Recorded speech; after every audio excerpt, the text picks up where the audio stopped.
We're reading from Saigyo's Awesome Nightfall. It's an actual book that we own, which is unusual for us. We usually get it from the library. I wouldn't want to lie to you, but I get things from the library. No, it's not very cool, but it's a little old-fashioned. Alright. Here's Saigyo. Where did he get his books, I wonder? We used to go to the court, to the capital. Anyways, Saigyo, we're on part 13 of Saigyo's poetry. Page 109, poem 921, which is from William Lafleur, the translator. The ups and downs of waves, and of a world one maneuvers through, were storm-tossed boats, come at last to final rest in the pyres on Ship Hill.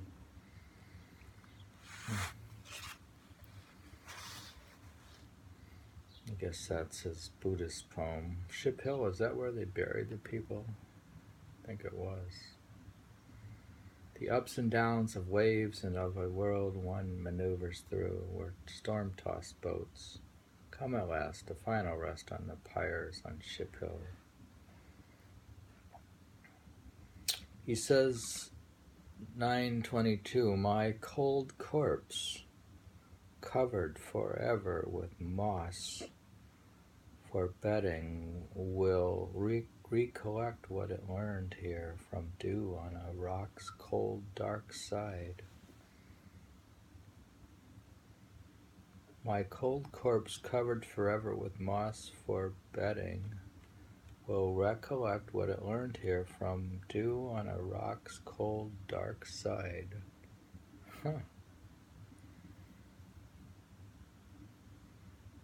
Why is he collecting it from the rock's cold dark side?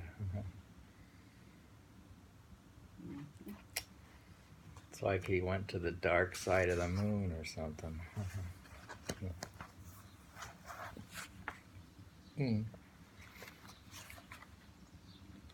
My goodness. Is he getting morbid? 942. Staring at the moon as it dips down and hides itself on the mountain's other side, I sense that my own mind goes willingly towards its own west.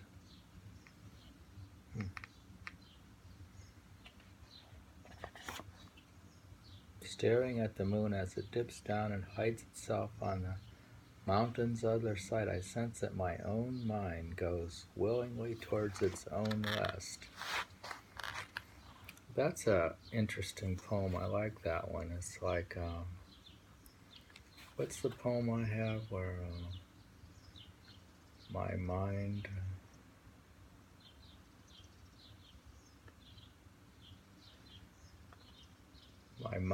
went into meditation. My soul was tired, but my mind decided to go into meditation. He's saying that his own mind was willing to go towards the West, which is the Western paradise of the Buddhist, probably.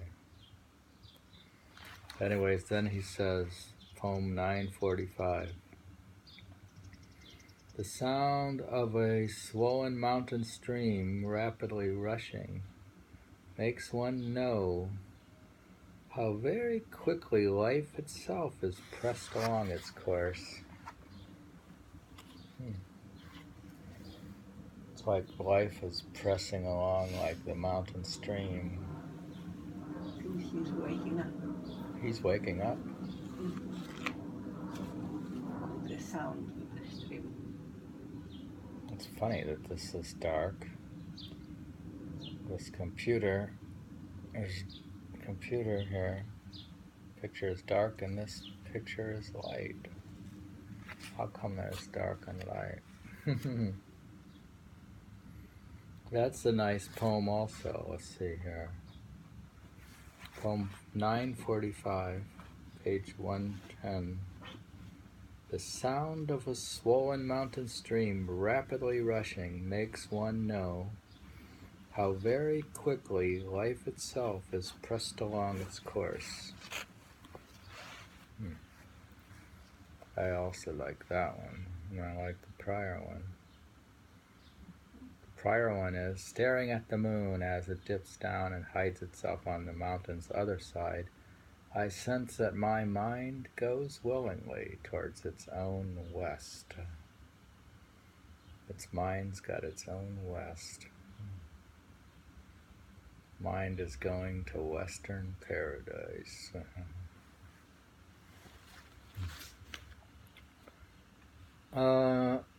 Poem 946.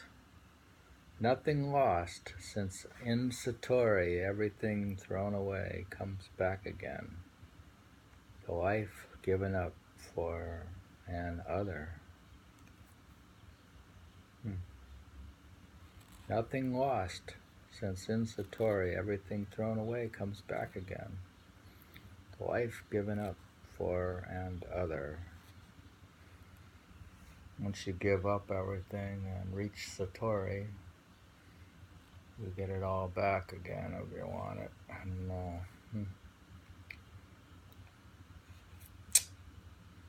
it doesn't, it seems to come back.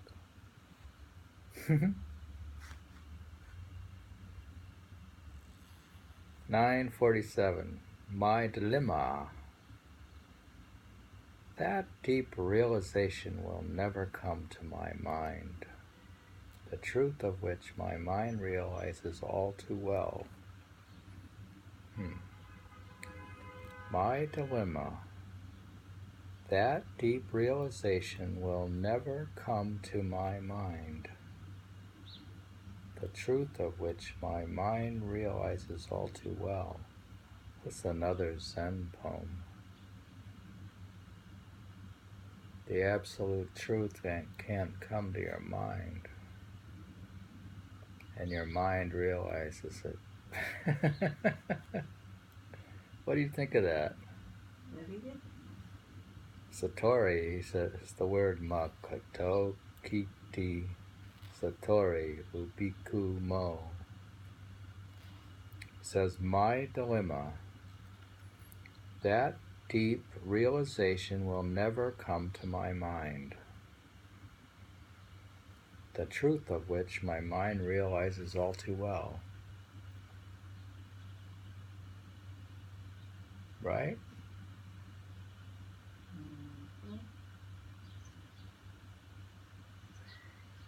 I cannot explain it. Well, the deepest enlightenment, dear, doesn't come to the mind, and Yeah, I think that's what I beyond thought also. mind. And then the mind realizes it all too well. That's good if it realizes it all too well. If it can accommodate it. If it doesn't come, how it can be accommodated?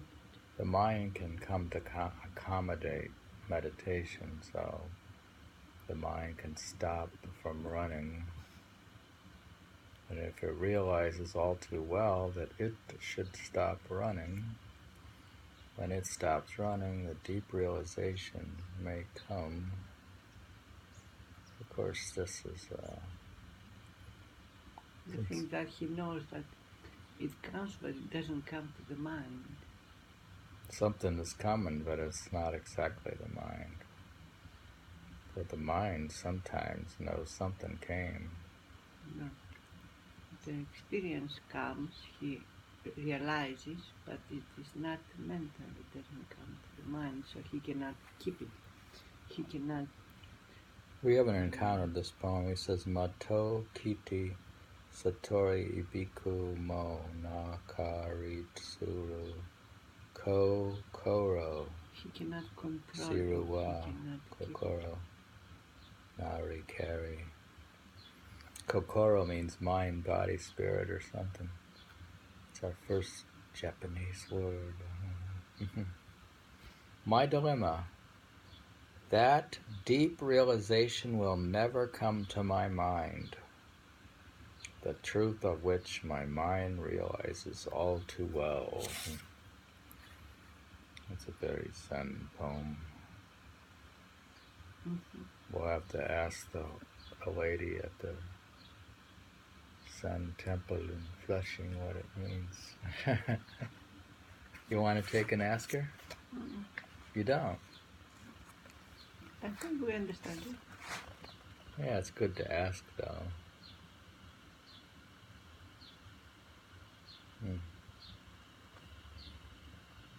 Poem 948. The mind is a sky emptied of all darkness and its moon. Limpid and perfect moves closer to mountains in the west.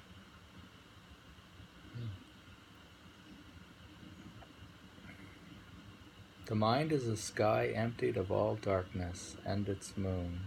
Limpid and perfect moves closer to mountains in the west.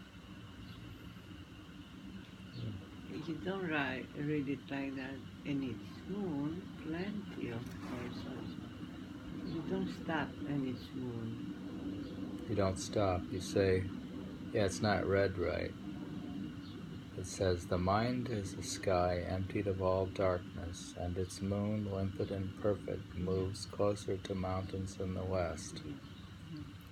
Yeah, there's not a period there. Yeah, well, I'm just reading it the first time. I don't know how to read it. Because we are against preparation. It's amazing, all that westward preoccupation. Since I'm reading this for the first time, I have no preparation.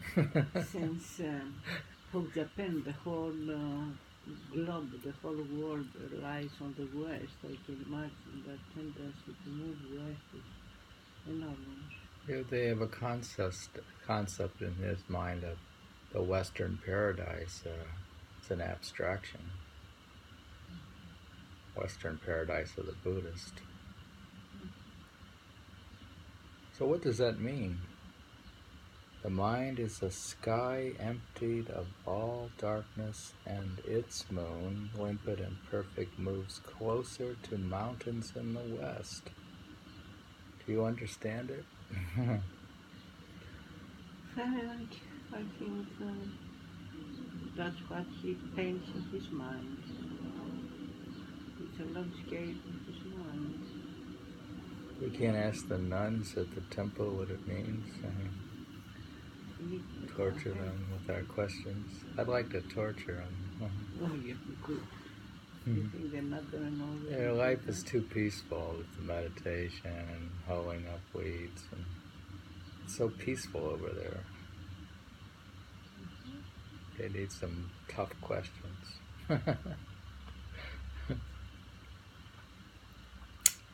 Well, let's treat another one here. Let's see. On that chapter of the Lotus Sutra called Duration of the Life of Tathagata.